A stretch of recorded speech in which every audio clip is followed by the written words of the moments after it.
nowadays there's a new movie has come up where there is one very scary demon in Sri Lankan culture called Mahasona. So if you are to follow a spiritual practice, make sure that particular spiritual practice would encourage you to uncover the secrets behind the mind. Being mindful on what? Not about the outside world. Being mindful about your internal environment, about your mind. Do you know the reason? Why your mind always talk? Why your mind always jump into conclusions? Donald Trump is a good person. Some might think he is a bad person. First thing before meditation, check your surrounding and see whether you are in a safer environment. Gently open your eyes.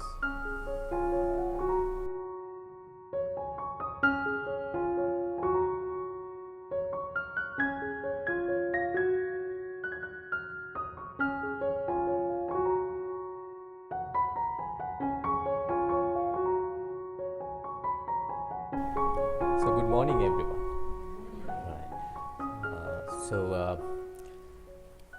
You have been traveling throughout Sri Lanka for nearly 2 weeks now. I believe that you might have experienced the beauty, the cultural beauty, the natural beauty and everything. So finally at the end of your tour, you are going to experience the spiritual colors of Sri Lanka, which is very much nourished by the Buddhist philosophy for more than 2,500 years. Maybe some of you are aware of the Buddhist practices, maybe a little bit or maybe a lot.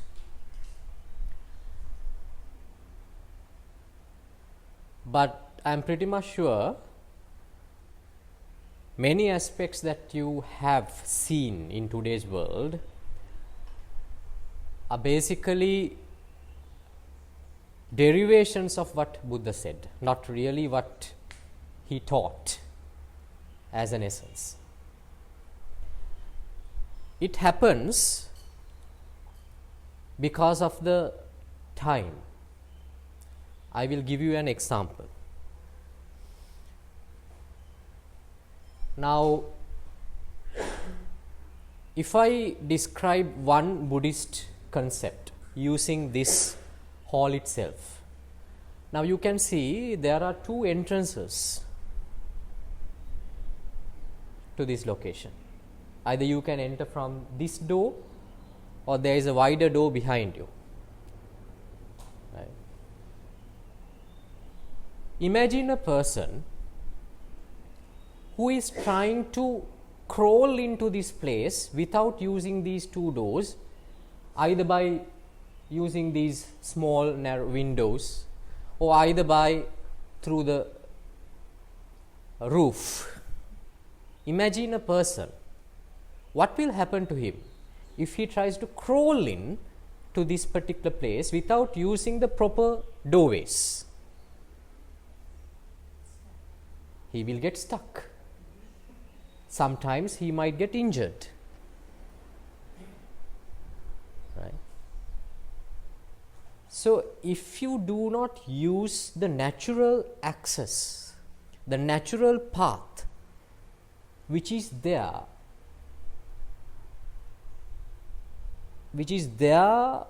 for the easy access, naturally a person will get hurt. So there is one main concept in Buddhist philosophy that we have to find our natural path. Right? So if you use the natural doorways to one of your life, you won't get hurt. But if you try to challenge the natural phenomenon and try to make your life more artificial than natural, then obviously you will get hurt. So I used this particular building as an example. Right? There are two entrances and those are the natural doorways. So, this example will exist for some time with the philosophy. I use this example to explain a philosophy. Right? When centuries goes on, the philosophy, the message will be lost. Only the example will remain. The example is a hole with 2 doors. Then people will start to preach after 2500 years. If you are to get enlightened, you need a hole with 2 entrances.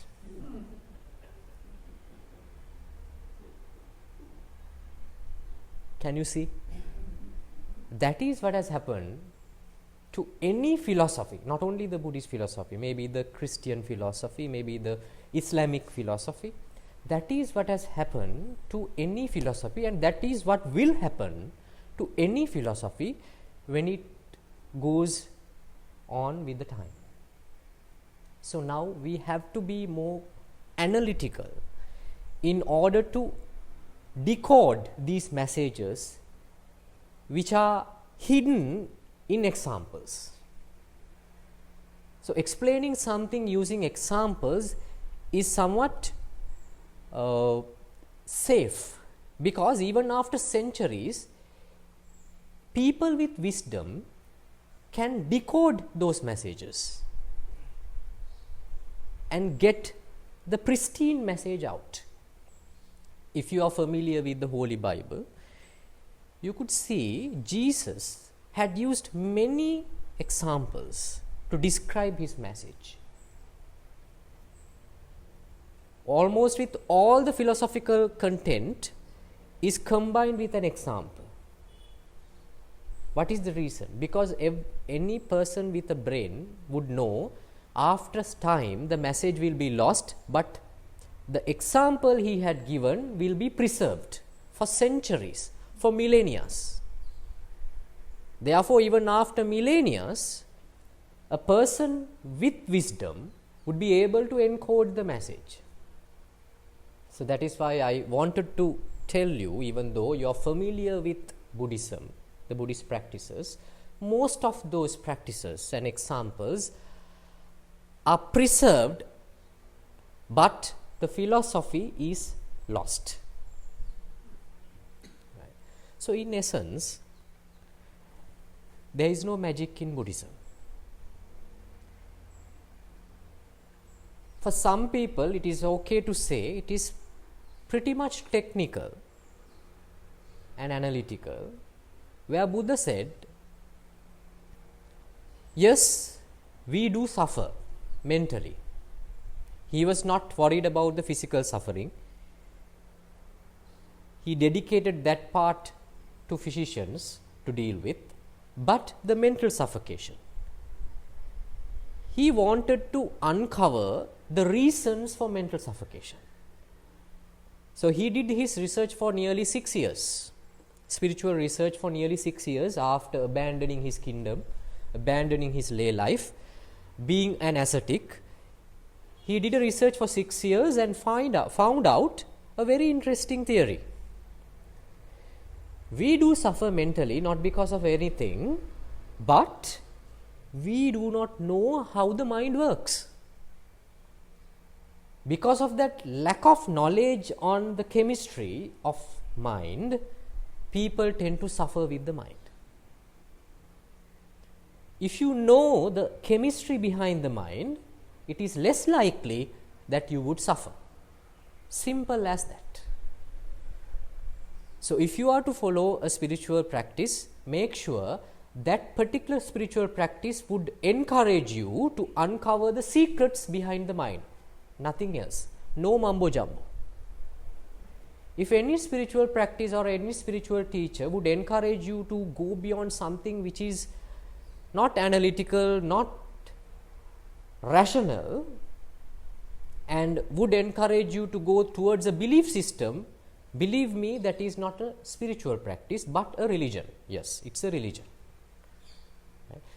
So, but a spiritual philosophy, which Buddhism is, always an investigation a study about the human mind.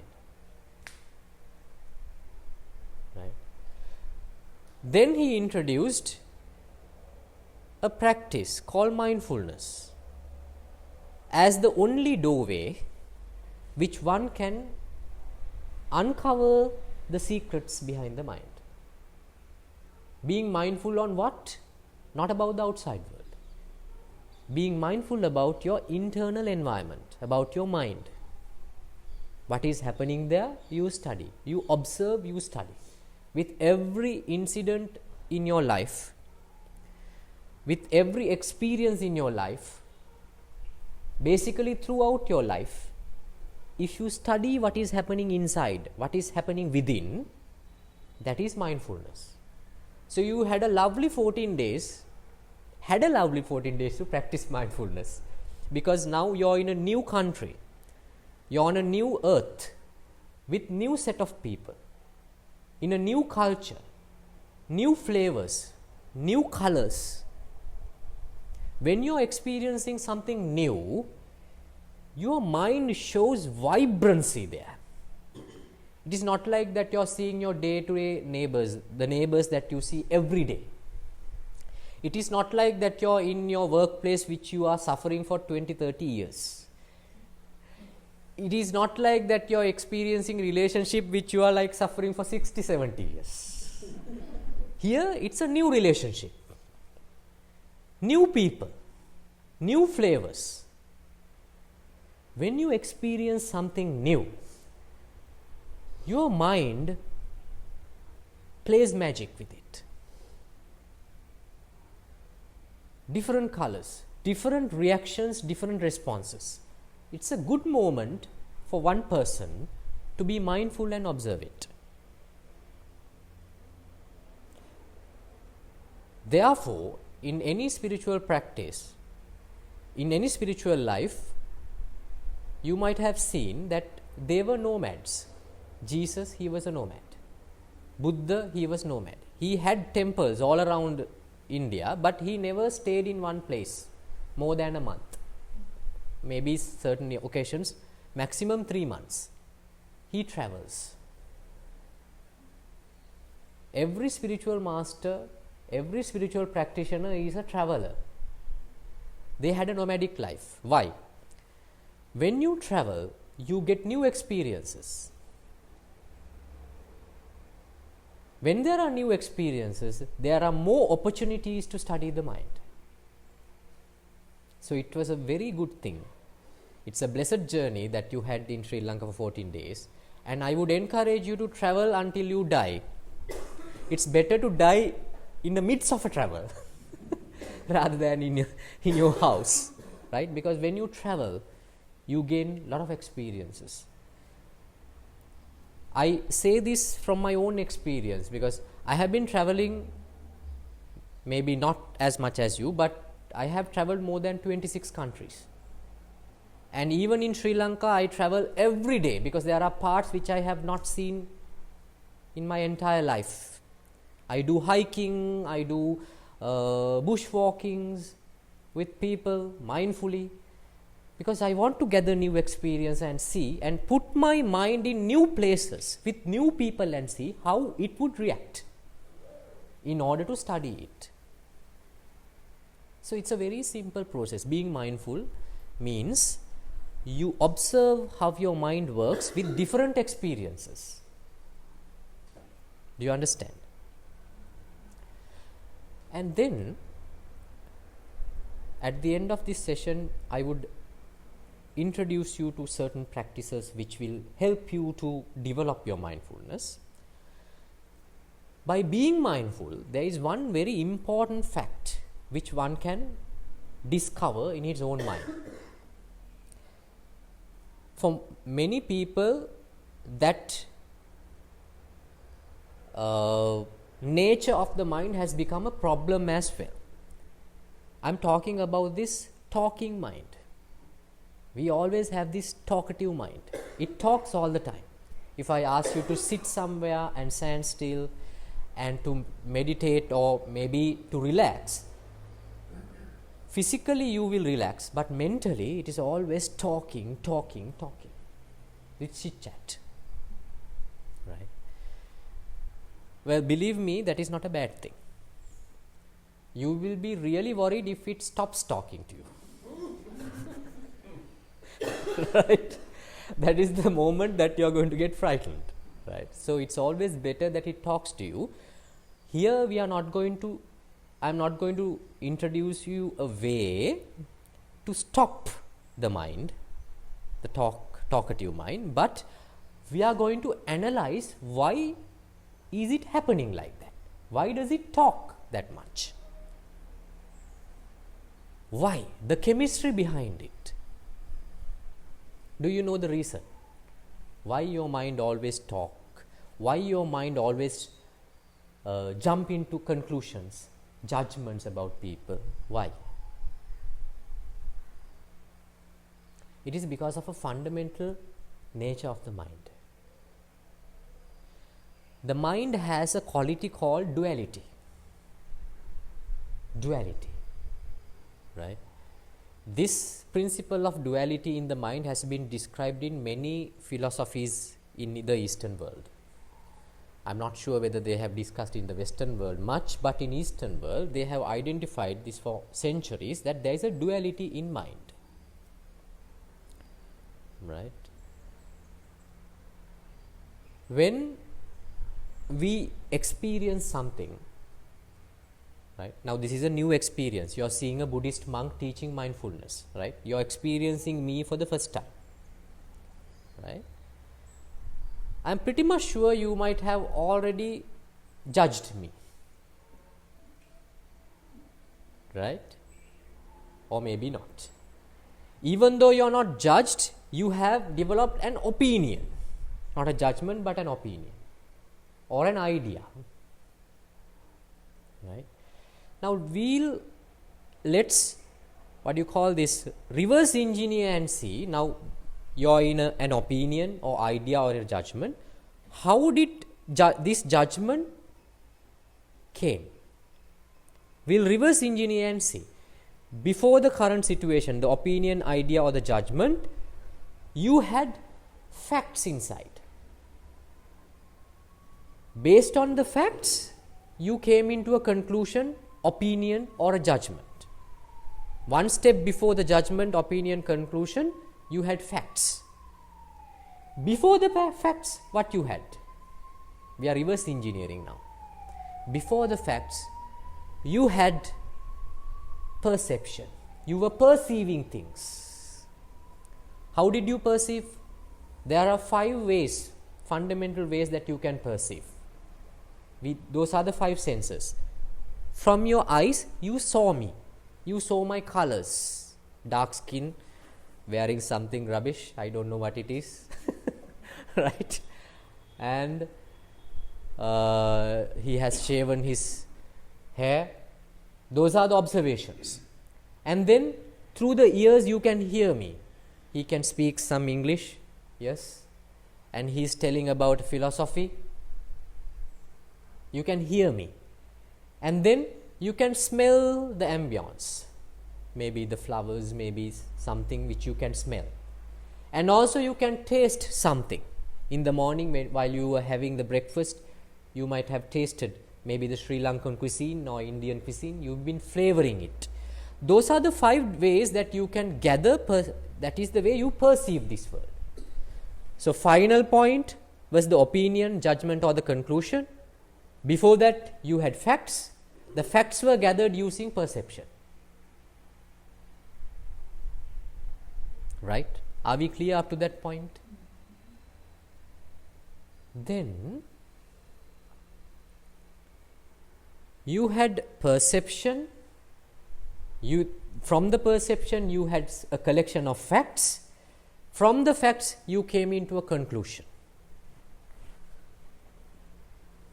Right? Now,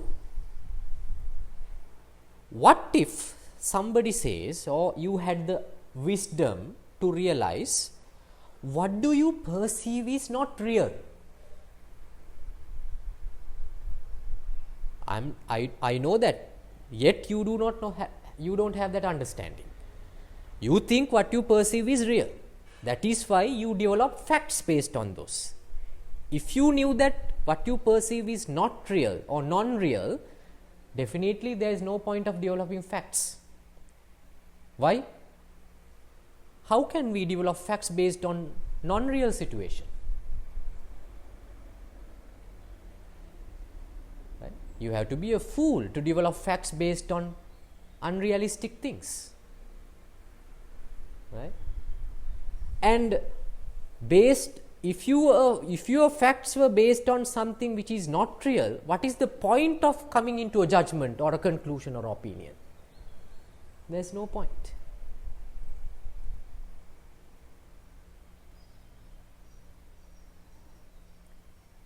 Now, can you sense where am I going to take you?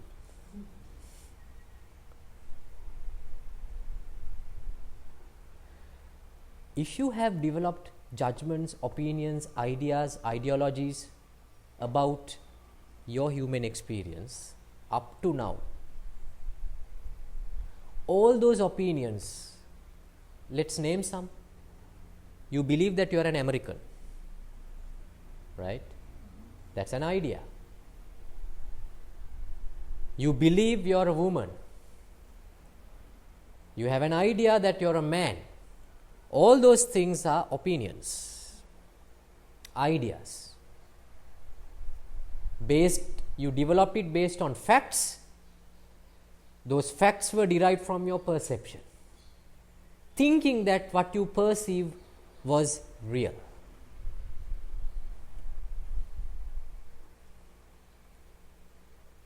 Buddha understood this.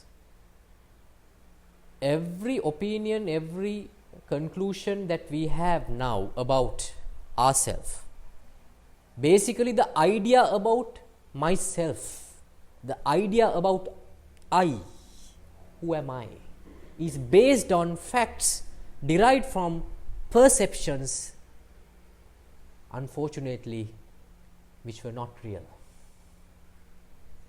Now, that's the point that we have to now analyze. Why does he say those perceptions are not real? We believe these things that we perceived are real because we were not mindful enough on what we saw. Have you seen 7D, 5D movies, which you have to wear a VR set to your eyes, it is stuck to your eyes, right? Have you ever tried those kind of movies for 10 to 15 minutes that they have these roller coaster rides, right? Anyone who has not tried it? Try it. Once you wear that VR glasses, virtual reality glasses, you think that you are actually riding a roller coaster. You would never assume that it's not real. People scream, right? Now, I can remember once I was in Singapore, they had this Universal Studio theme park. They showed a movie, maybe Shrek. So, there were some spiders crawling in, right? It was a like 7D movie. While the spiders are on the screen, some stupid brush comes behind the chair and it just touches the foot. People screams thinking that those are spiders. It was simply a brush. Why did they think, and why do we think that it's a spider or that we are riding a roller coaster? Can you see? We can be easily, people can be deceived. Our perception can deceive us. So now you are smiling at a VR created roller coaster ride. Are you sure that you are not stuck in such an illusion right now at this moment? Are you sure? Maybe you are sleeping somewhere on a bed and somebody is injecting something to keep you and you are wearing forcefully that you are wearing a VR glasses and you are experiencing a roller coaster ride.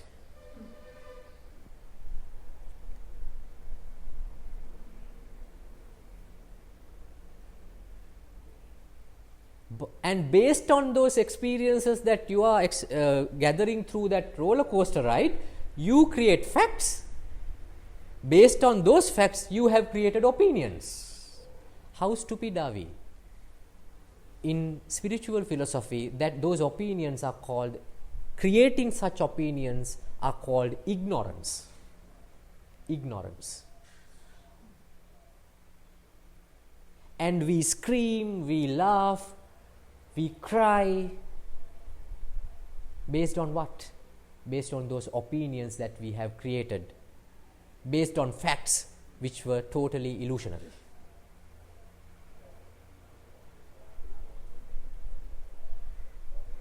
If one can realize this by being mindful, how our perceptions deceives us, he would,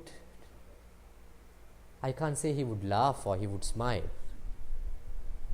He would think that what a crazy life I have been living for decades.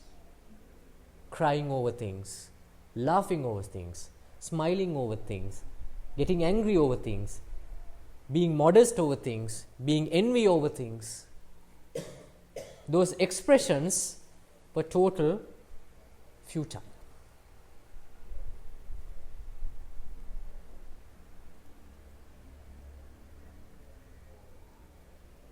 Can you see? So this is the essence. Buddha wanted us to understand by analytically thinking and observing what is happening, to check whether what you experience is real or not.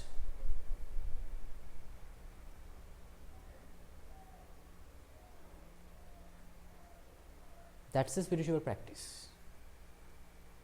That's why I told you at the beginning, there is no magic here. No one can do anything on behalf of you.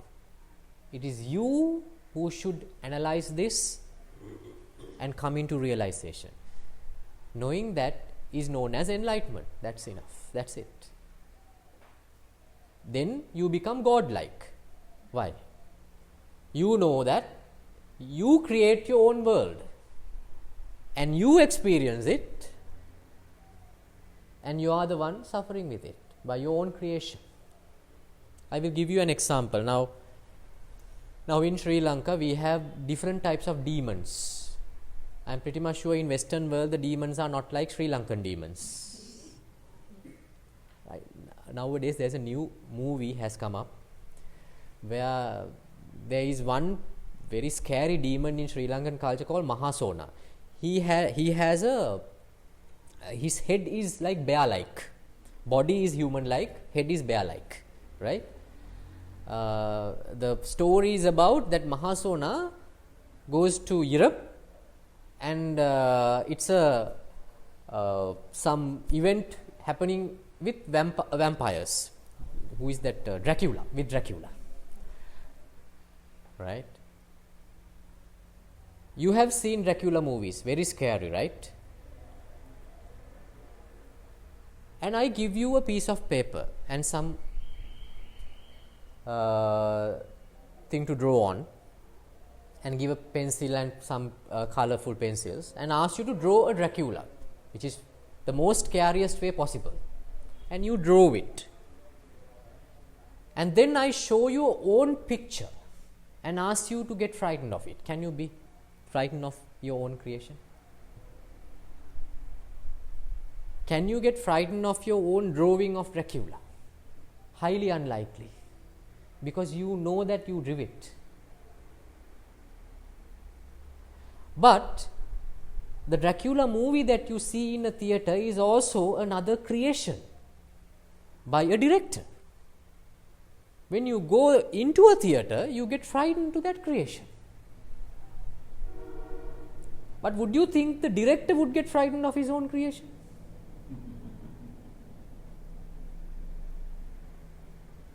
So if we can come into the realization, the movie that we experience in our day-to-day life, this movie called The Life,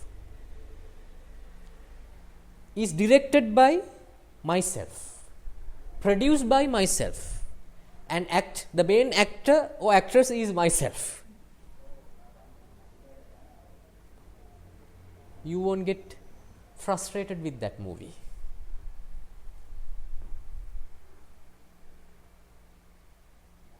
It is simply that you should know that you create your own frustration. Do you understand? So, and then I said, even though that you get this as a knowledge, it will not be enough. You have to see through and see whether this is happening to me or not. For that, there is a skill in the mind itself which you have to develop, which is called mindfulness. If you develop mindfulness, gradually you will see that with every experience, with every incident in your life, you start to question yourself, observe yourself. Why my mind reacts like this? When you see a person which you dislike, then you get angry. Yes, maybe you respond to it also, maybe you get into trouble also, that's fine. But in the same time, in the meantime, you have this strange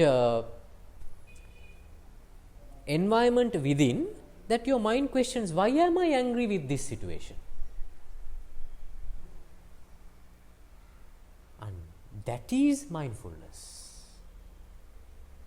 You can react to the situation, but in the meantime you question, why am I angry? This quality can be developed through practices. That is why there are different meditation practices are prescribed in order to develop this quality. Once you develop it, then naturally it acts within. With experience, this questioning comes, why am I angry? Why am I happy? Why do I feel this emotion? With every emotion, you start to question, why is it happening? This analysis is very important. Without that analysis, you will simply get stuck into your own creation. You think that you are experiencing something real. But if this analysis is there, if the analysis has developed, you start to question the validity of what you experience. Now you were traveling for 14 days in Sri Lanka. No? You know, even before your travel, the travel agency, they have gone through all these places which you are supposed to visit, and they have made sure that you are going to have a good experience in Sri Lanka. Aren't you aware of it? They create it on behalf of you. If you want to experience something totally real, it has to be something which is not prepped. But that traveling will not be as much happyful or blissful like this. I don't think it will be a bad experience. But the reality is so vibrant than this. This is very monotonous for me. Because throughout my life, when I was traveling, all over, there were few occasions that I had to volunteer myself into groups, but I wanted to travel alone. Right? When I go to a country, I go to a restaurant and I ask what I can find here where I cannot find anywhere else in the world. I wanted to flavor something which is unique to India or to Belgium, something unique there. Right? Because otherwise, we are dealing in a world which someone has prepped for you. Right? So, experiencing reality is a bit different. Right? I won't say it is bitter, but that is something one must experience. It is same as in your mind, right? Once you are mindful, you will see, now maybe that you have come into conclusion as that you are a bad person. But if you are mindful, oh, I am not bad as much as I think. Or maybe that you have labeled yourself as a good person. If you are mindful, you will see, I am not as much as good as I think. Where you are going to see the grey area of your life, the duality of life. No one can be 100% good or 100% bad. Good and bad exist together. The duality is always there. But the problem is, if we are not mindful, we go into one extreme of this duality and think either we are good or either we are bad. But when we are mindful, we start to see the holistic view, the bird eye view of life, where you can see the good nature and the bad nature, the dark side and the light side of your life and of the entire world. When you see the duality of life, the mind cannot create opinions.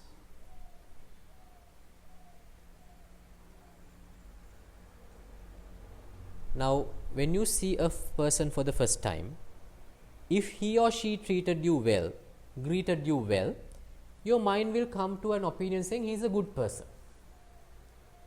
Why? You don't see the other side of that man.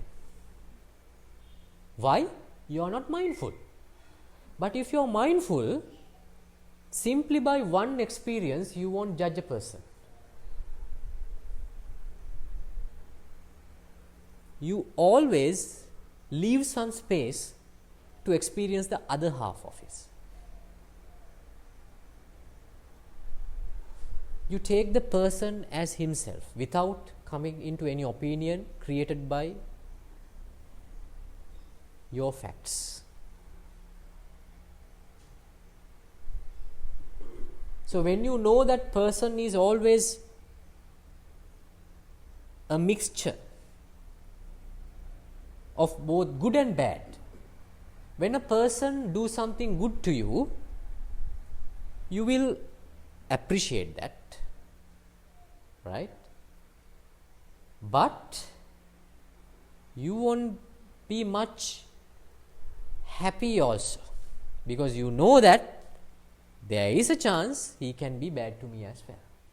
And also when a person do something bad to you, you won't get upset either. And you won't say that he's a bad person also. Why? You know that he can be good as well.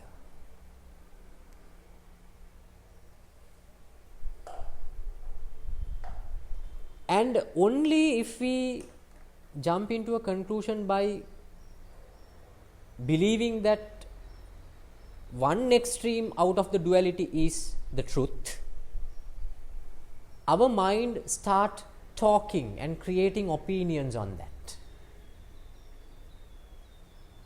That is how the mind talks. For the mind to start it talk, it has to come into an opinion. Based on the opinion, you start talking inside the mind. I will give you an example. Now let's say some of you might think your president, not our president, Donald Trump, is a good person. Some might think he is a bad person, right? Only if you think that he is a good person, your mind will start to derive things out of it. He is good because of this. He is good because of that. He is good that he did this. Mind start to talk. Or on the other hand, if you think that he is a bad person, your mind start talking, developing a story. He is bad because he did this. He is bad because he did not do this, right? And he is bad, therefore he should be like this. The talk inside the mind only starts when you jump into one extreme of the duality. Now imagine a situation that I have no experience about Donald Trump. I don't know whether he is a good person or not. Can I imagine anything about him? No. Because I can't take my mind to any extreme about him, whether he is a bad person or a good person. But watching CNN and BBC, now I know something about him. But think about a person who you do not know at all. Can you think about him? Because you can't, it's very difficult to think about something unknown. Now in my retreats, when I organize retreats, I ask people to draw birds and butterflies which you can find in the nature. Then I ask them to draw an alien bird.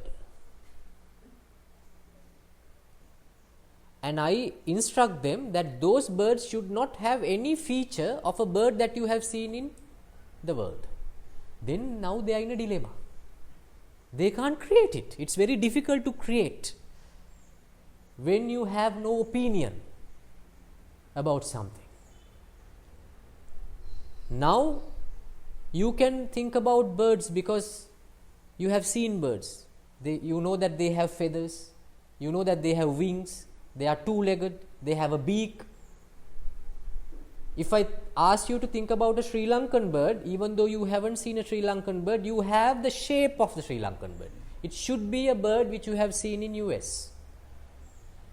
But if I ask you to think about an alien bird which do not have any feature which you can find in the world, it's very difficult. So if your mind is talking too much, believe me, that is because you are stuck in one extreme of the duality too much. Your mind is not at a balance. Your mind has gone to extremes. Once your mind goes to an extreme, it starts to think over and over and over again. So how do we stop this? If you want to stop it, there is a technique. If your mind, now we'll take the example of Donald Trump. Imagine a person, he is thinking that he is a bad person. So therefore you are thinking too much politics about Donald Trump always. Right? Now it has become a trouble. Think the good side of it. Think the good side of Donald Trump.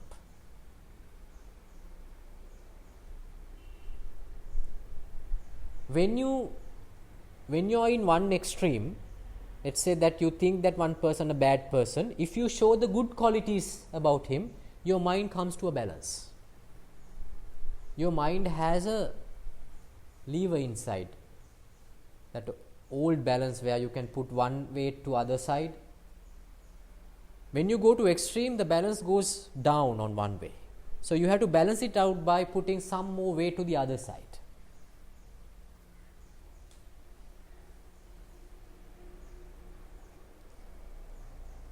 By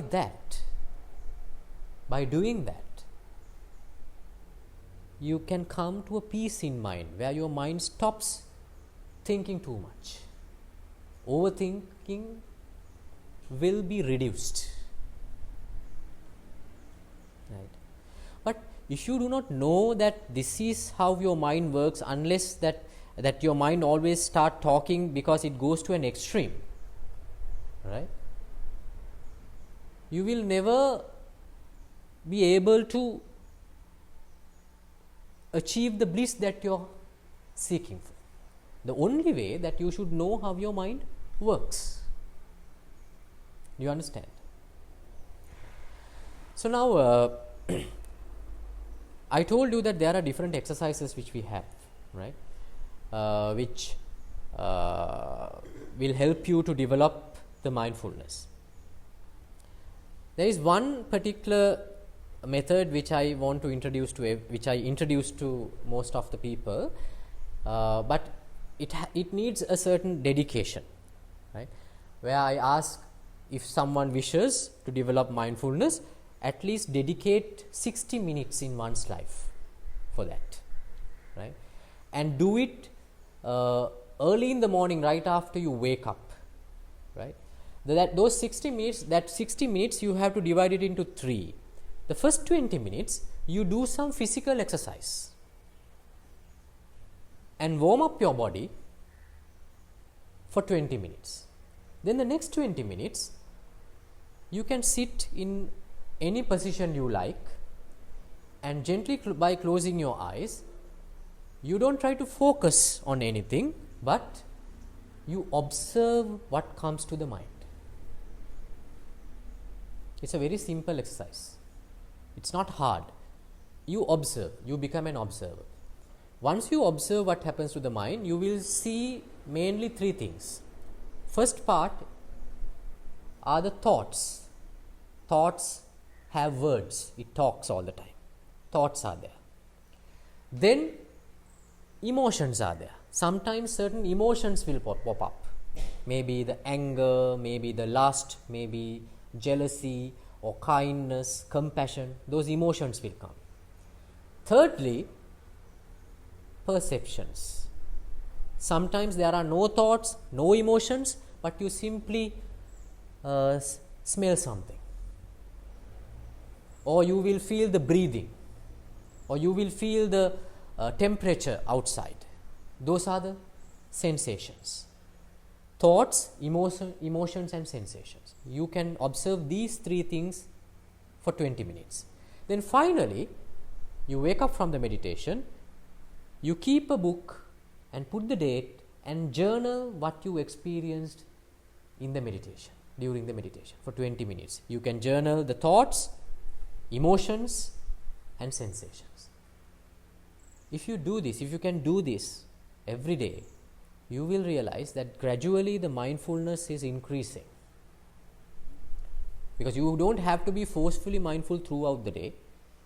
If you develop the muscle, naturally it will start to work, and in every human experience, in every life experience, you can see the mind is always questioning what is happening.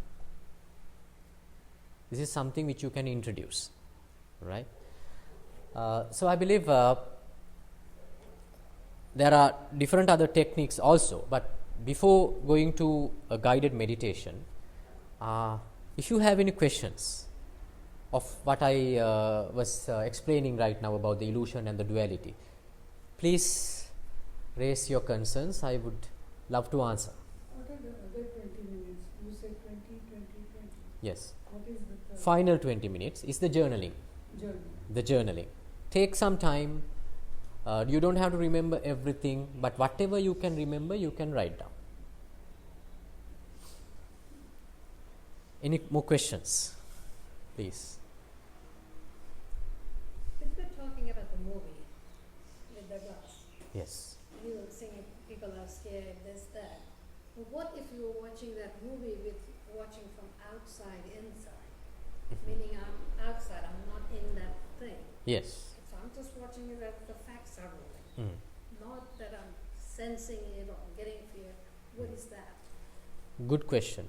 Have you tried doing that? Because we can do that in our life. Have you tried doing it? Yeah. What was your experience with that? I mean, I just felt that those things were stupid. Sorry to say that. But I didn't get involved in it. I mean, like I said, I'm looking from outside inside. Now, shall we analyze the situation? Why? Now, when you're experiencing something from inside, you don't see it as stupid. You think it's as real. But when you experience it from outside, you say that, not me, that you are saying that it is stupid. Why? Because I don't believe in that. It's not real. So we're talking about the movie, Professor. So I don't think that's real. Like you said, it's a director created and all that. So I'm not totally involved in it. You are right. It can be explained by using the Buddhist philosophy. Now, I said that by being mindful, you become an observer and you see what is happening, right? Now, when we are not mindful, when we are ignorant, when we experience the life, we have the external environment and the internal environment, right? Internal environment means yourself, your ego, it is you. External environment means the experience, the outside experience. when you are not mindful, you are entangled with this external environment. Yourself and your experience is entangled. Right? So, wherever you go, the experience moves. The scary thing is, wherever the experience goes, you also goes. That's the point. If you can drag the experience with you, somewhat you are safe. But if you are being dragged by the experience, that means if you are being dragged by the scary movie, then the problem comes. Right? That is what you are saying. When you observe it within, then, I mean, if you experience something as yourself, then you become the movie and you get frightened. Right? Now, once you add mindfulness, it's like a magic potion. When you add a drop of mindfulness, this entanglement, it detaches. Yourself and your experience is detached. That is what you are experiencing right now. It's like that you are seeing it from outside. It is real. That experience is real.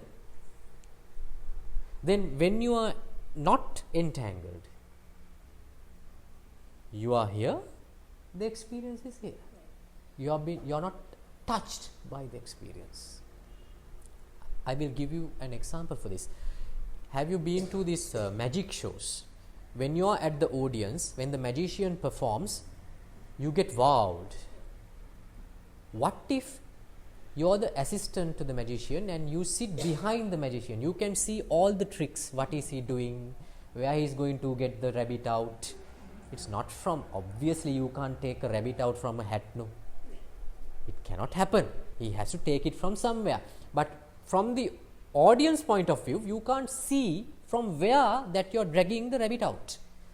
But if you see that show behind the screen, you can see everything. That is why they don't arrange chairs behind the theatre. That is why I rearrange your chairs, because I am putting up a magic show here. If you sit next to me, you won't see, you will see everything. So it has to become something fascinating. Make sure that your audience is always something in front, always in front of you. Then you can perform magic. Yes. Sometimes in life you encounter pure evil. And yet earlier you said you take the good with the bad with the good. But sometimes there is pure satanic evil. How do you justify putting a balance on that when you actually witness evil happening before your very eyes? Good question. Shall we analyze that situation? It's a good situation. My approach for answers is like analyzing the question, right? Yes, sometimes we experience pure evil. Then the question comes, can we do something about it? The answer could be yes or no, right? Yes, if you take yes, either you can stop evil, that means you are in control, you can stop evil. Or the answer could be that you can't stop it, but you can get out of it. That means you are not stopping the evil, you are getting away from the evil. Those are the two possible ways which you can escape from evil, right? The second option is no. That means I can't put stop to the evil and I cannot escape either. Let's say that the evil is your family, you can't escape. Right? You are bound to it. Right? If it is from an office, yes, you can quit the job. But if it is in the family, no escape. So there are two situations. One situation you can escape from the evil or you can control the evil. The second situation is that you have no control or no escape. Right? I would love to answer the second situation, because the first situation, there are certain ways, even without any philosophical jargon, you can quit the job. The second situation, you have no control and no escape. Then what are we going to do? You cannot control the evil, that means you can't stop the evil. You cannot escape from it either, but there is something that you can do. we can change how we perceive it. That is where the mindfulness helps. With the pure evil, right? There is a good practice in spirituality in such situations. That means very frustrated situations, very suffocating situations, which you can't even explain why is it happening, right? You can't even explain why am I frustrated, why am I suffering, right? Buddha says in such situations, there is a nice point that you can meditate on. You are frustrated with set of emotions, am I correct? Frustrated with set of emotions, don't worry about the emotions, don't worry about analyzing, go to your body. Start from the head. See how your head reacts or respond to that frustrating emotion. See how your forehead reacts to that frustrating emotion. See how your eyebrows, eyes, cheeks, nose, ears, lips, chin, you go through the body with any emotion which you can't bear, which you can't cope with. Don't try to deal with the emotion, deal with the body. This is the best practice. Am I answering your question, or do you need further clarification? Sometimes you can't step away from evil though. Obviously, there are certain positions, because why can't we step away from evil? Why? That's why I'm here. You're right. You know, before enlightenment of Gautam Buddha, in Buddhist philosophy there is a concept called Mara. Mara is the evil. Mara, the evil, challenged Buddha before his enlightenment. I will not let you to get enlightened. He was challenged always. But after enlightenment, Mara, the Satan, never challenged Buddha. Why? Buddha realized Satan is not something alien to me. Buddha realized Satan is me.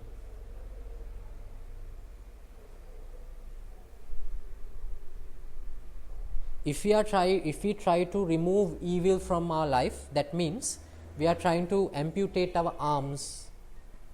We won't be perfect without evil.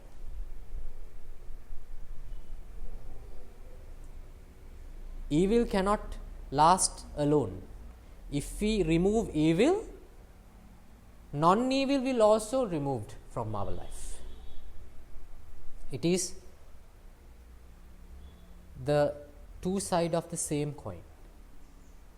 We can't say that we are going to totally remove anger from our life. It won't happen like that. Anger is there as long as compassion and loving kindness is there. You cannot take one out of life. That's a pure misunderstanding. In most occasions, in the name of spirituality, people think that we can get away from emotions, bad emotions, and leave behind only the good emotions. That is not possible. What we can do is to understand. To understand. But I know the experience when you experience pure evil in your life, right? It's very frustrating. It's very frustrating.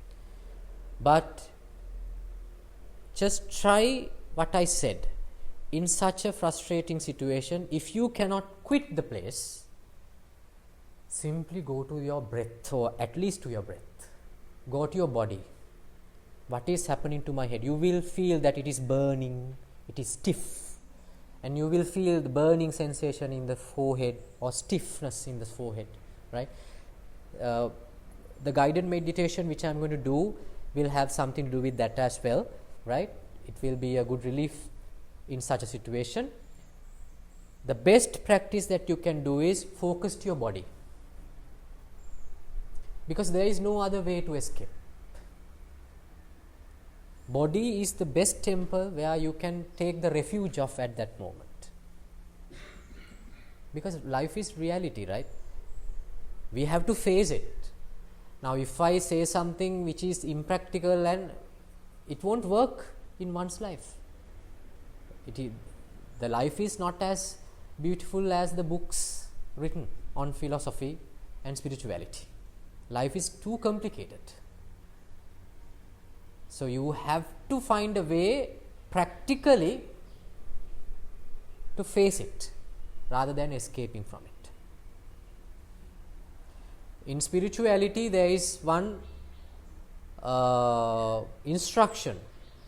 We always try to move horizontally in our emotions. That means we try to escape it. But if you are spiritual, you have to find a way to travel vertically. That means if you meet the Satan, dive into it. Because in that person or in that incident, that person is very helpless. It is not that you are the one who is helpless. There is a very injured person inside. That is why he is satanic. That is why he is evil. He needs something. His response, not a response, his reaction, angry reaction, is not trying to harm you. He is pleading for compassion. He is pleading for care. Right? Now, let's say there are two individuals. Now, I asked you even before starting this, if I speak loud, please tell me. Right?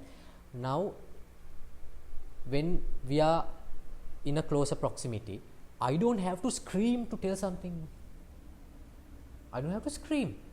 But have you seen people quarreling? They are in very closer proximity, but they scream. Why? Because that person is injured. He is shouting, he is pleading for help. The scream means he pleads. But we take it in a different way. We think that he is going to harm us. Actually not. He needs too much care. She needs too much attention, which he or she has not received throughout their lives. That's the thing. The life is not simple as we see. If you dive into it and be mindful, you will see, even we say that we have been hurt by evil, actually they are the ones who need help. The help that we need is very minusculous. We can either escape from the situation, but they can't. They have these long lasting injuries which has happened maybe in their childhood. Can you see? So we have to be compassionate enough to hold on to our suffering and look into their wounds. We can try that as well. Are you clear? Yeah, I'm clear.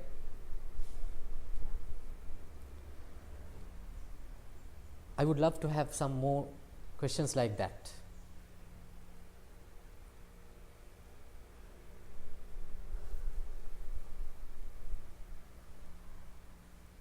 So if maybe we can do a little bit of guided meditation. After that also, if you have any queries, you can put forward.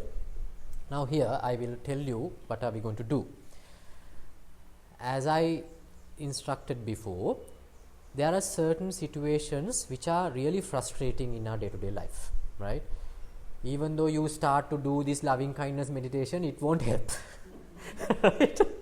Even though you pray in the church or pray in a temple, it won't help. In such a situation, the best refuge you can seek for is your own body, because that temple is always with you.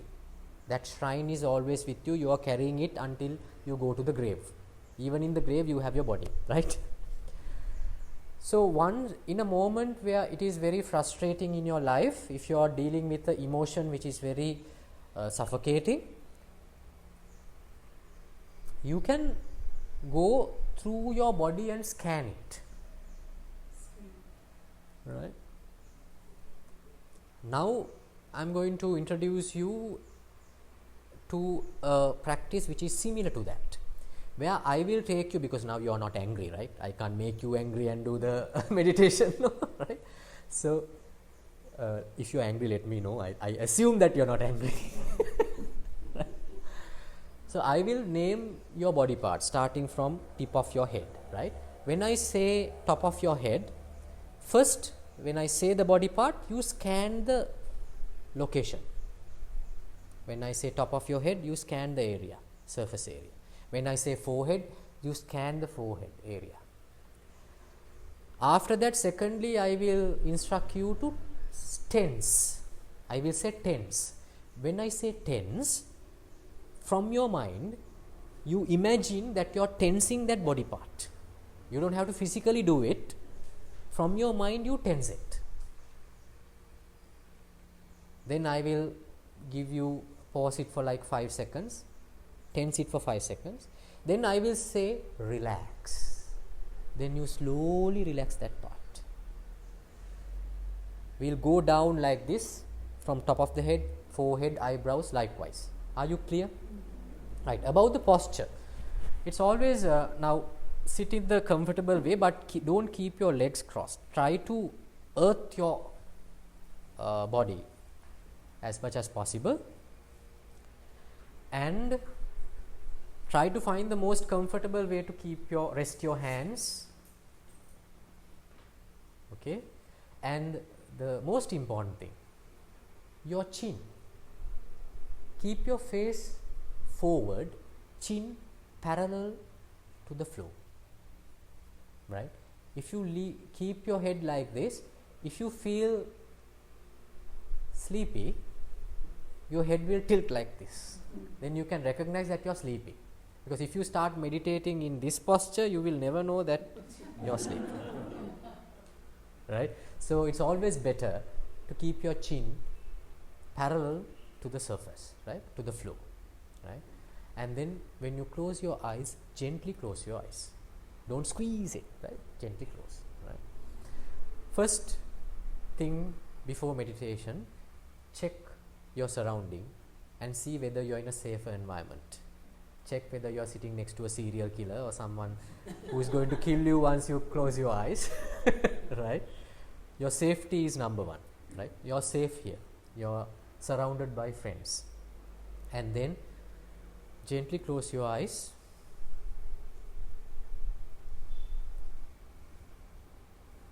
Double check whether you have rested your arms and whether your body is in the comfortable position. If you feel even a slightest bit of uncomfortableness, adjust it. Take some time and adjust it.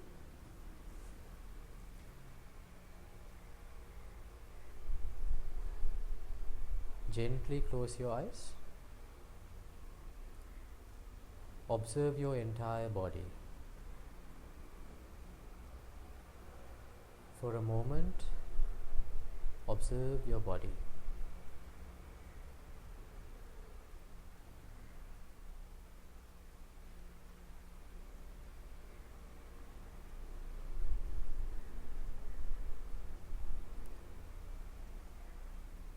Let's do a little bit of breathing meditation. Inhale,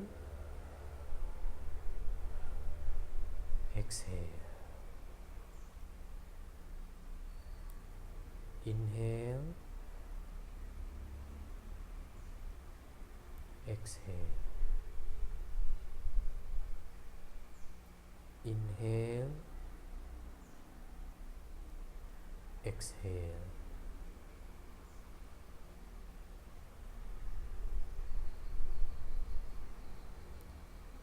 Let's scan the body. Focus on the top of your head. Observe the area.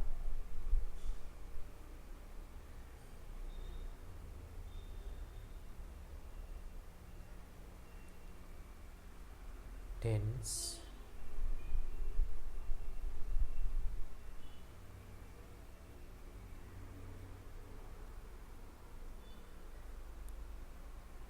Relax.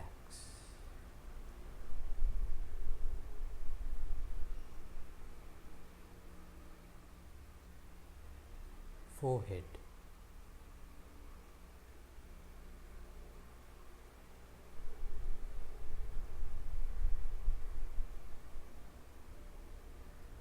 Tense.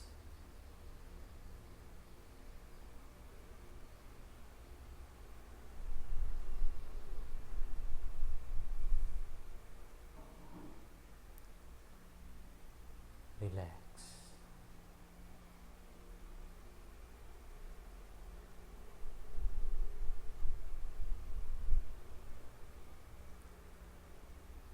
Eyes.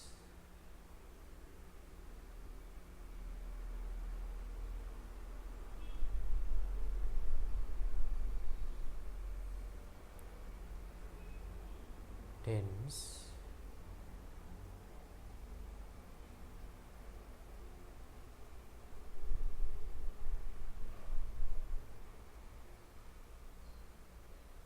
Relax.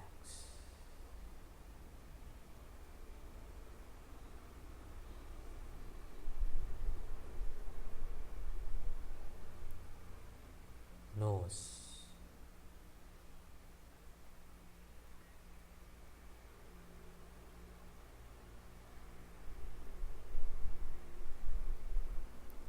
Tense.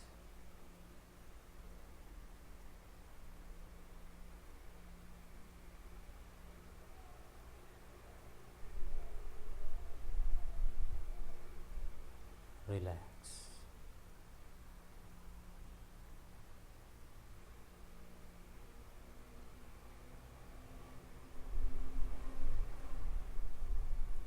Cheeks.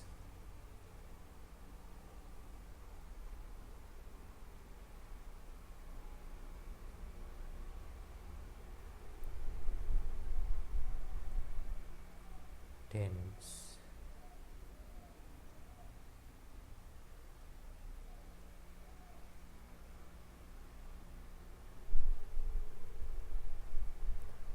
Relax.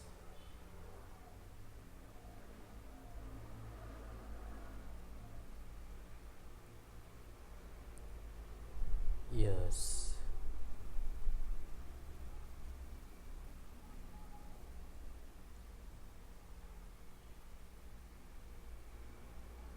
Tense.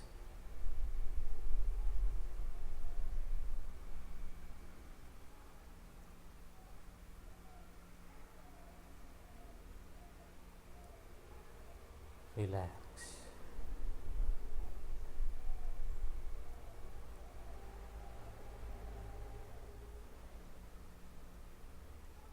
Lips.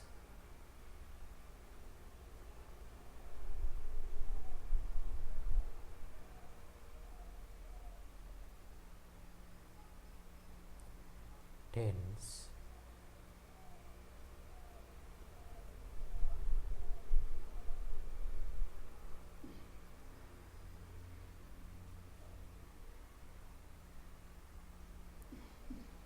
Relax.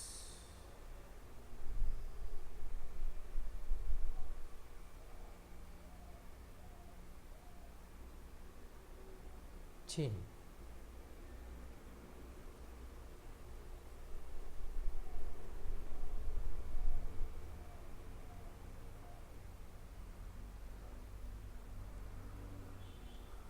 Tense.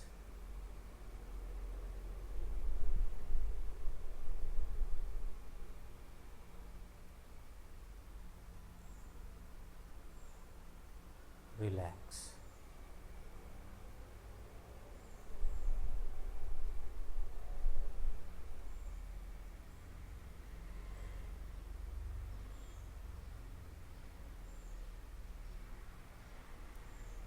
Neck.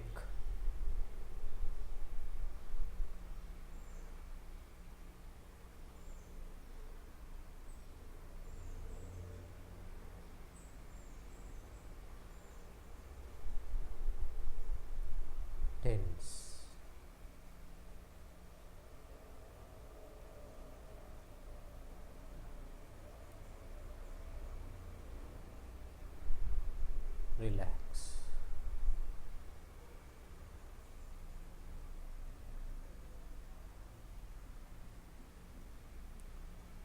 shoulders,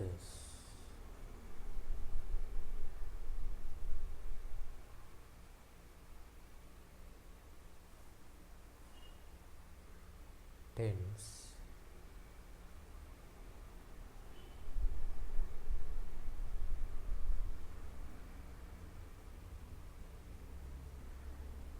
relax.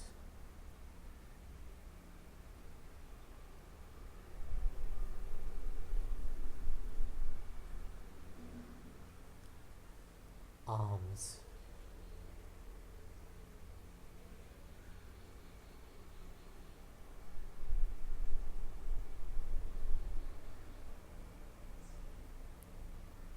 tense,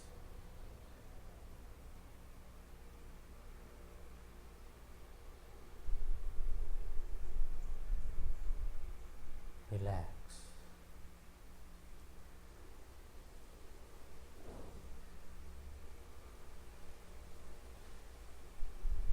Palms,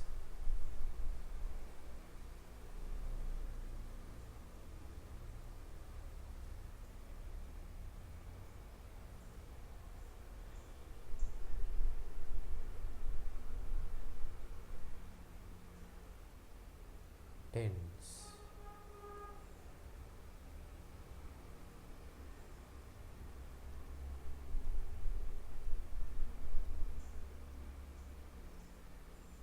relax.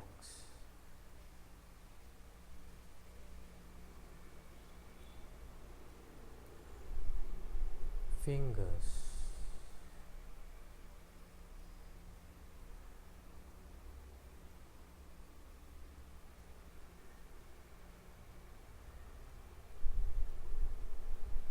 tense,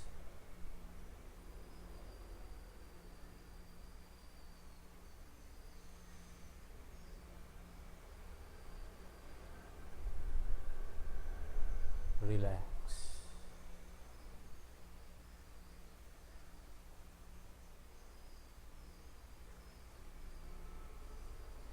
Chest,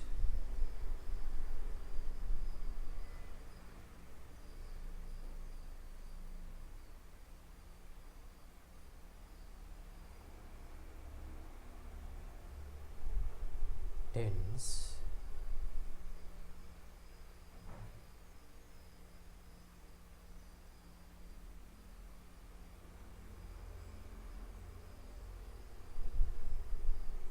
relax.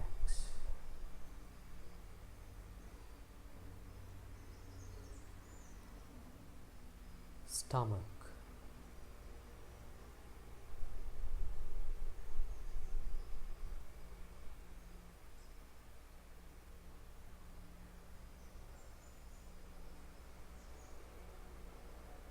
tense,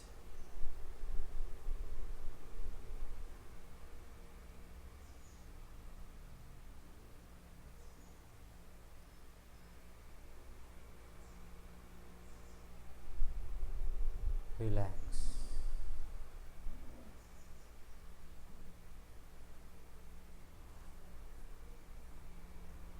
Upper back,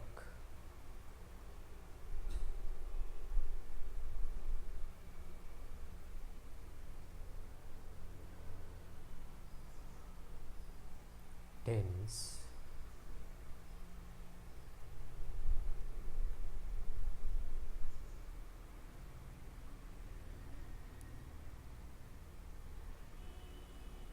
relax.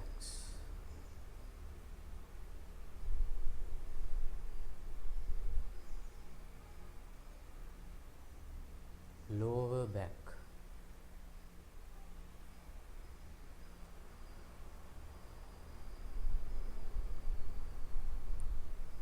tense,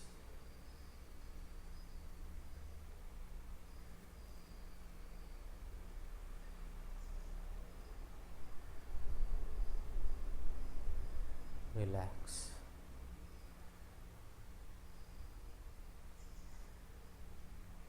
Buttocks,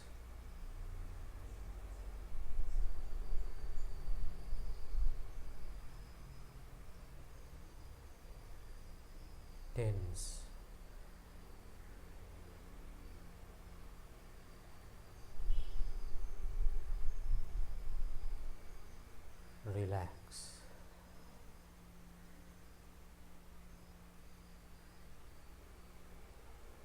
thighs,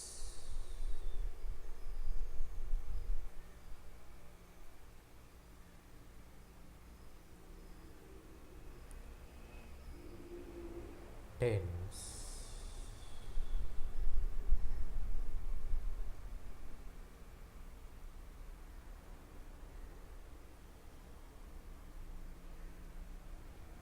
relax.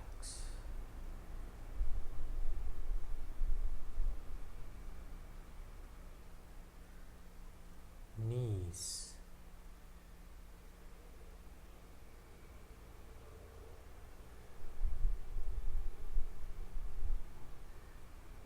tense,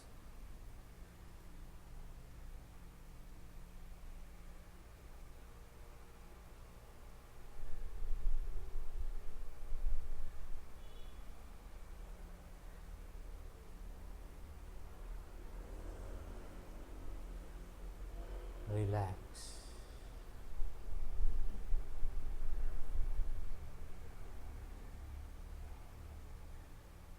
Calves,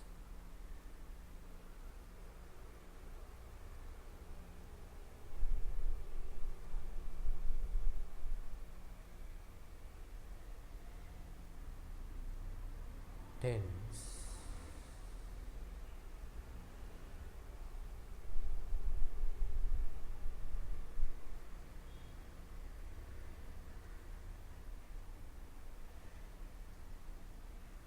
relax.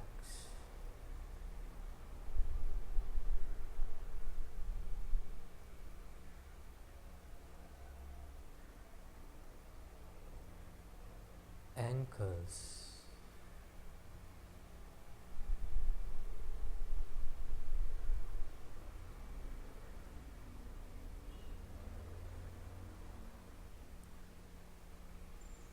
tense,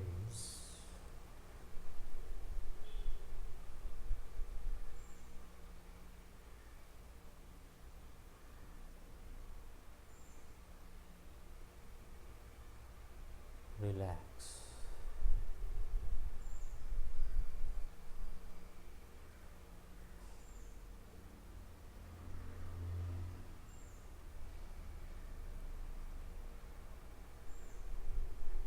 Feet,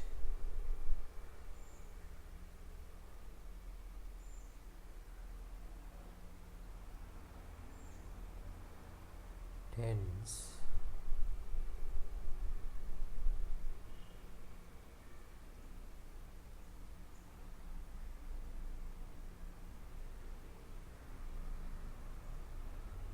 relax.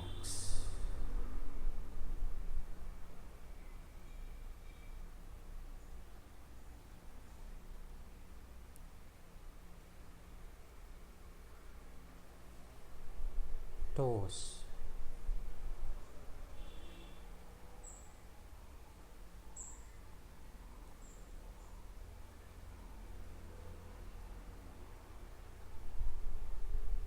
tense,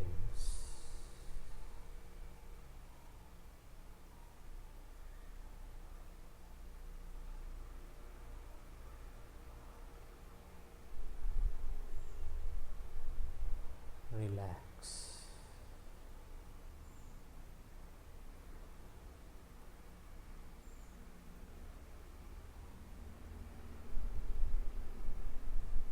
Entire body,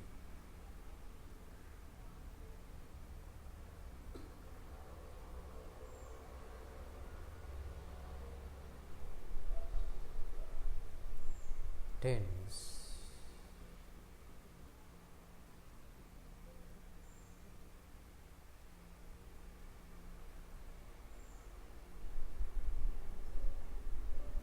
relax.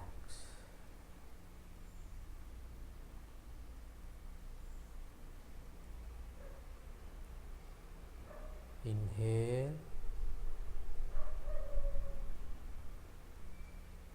exhale.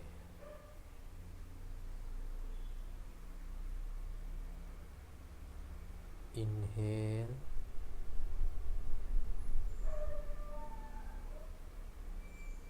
exhale.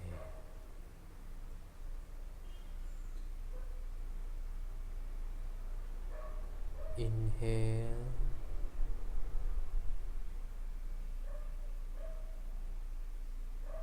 Exhale.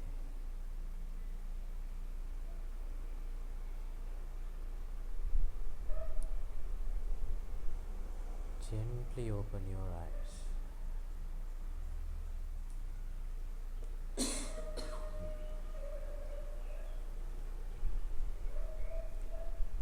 Gently open your eyes.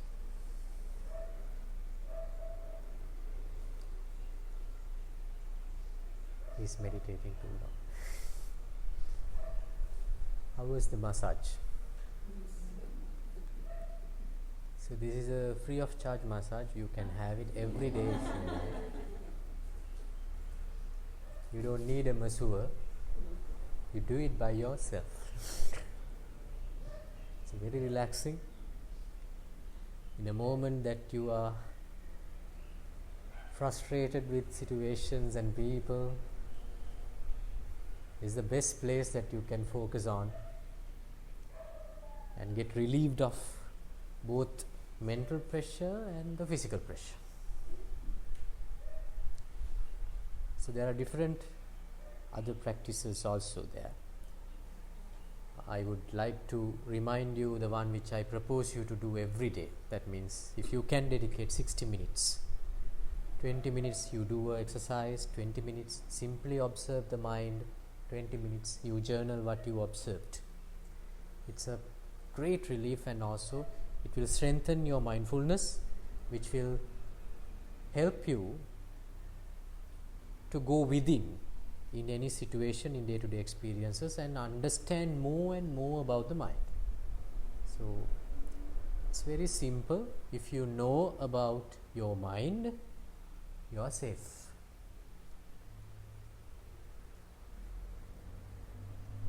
Any more questions that we have? Feel free to ask. That was very good. Thank you. You're welcome. You're welcome. So I believe that you will keep this momentum going even when you go back to US. Search more about spirituality. Search more about the mind.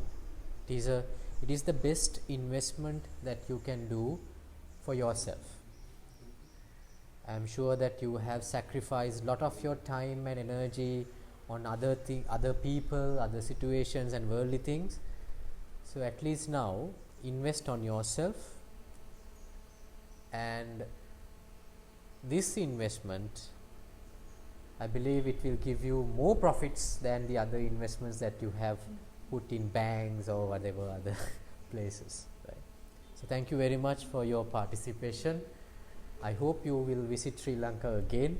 By any chance, if you visit back, feel free to reach us. Thank you very much. And I'm thankful for to Nilanta as well.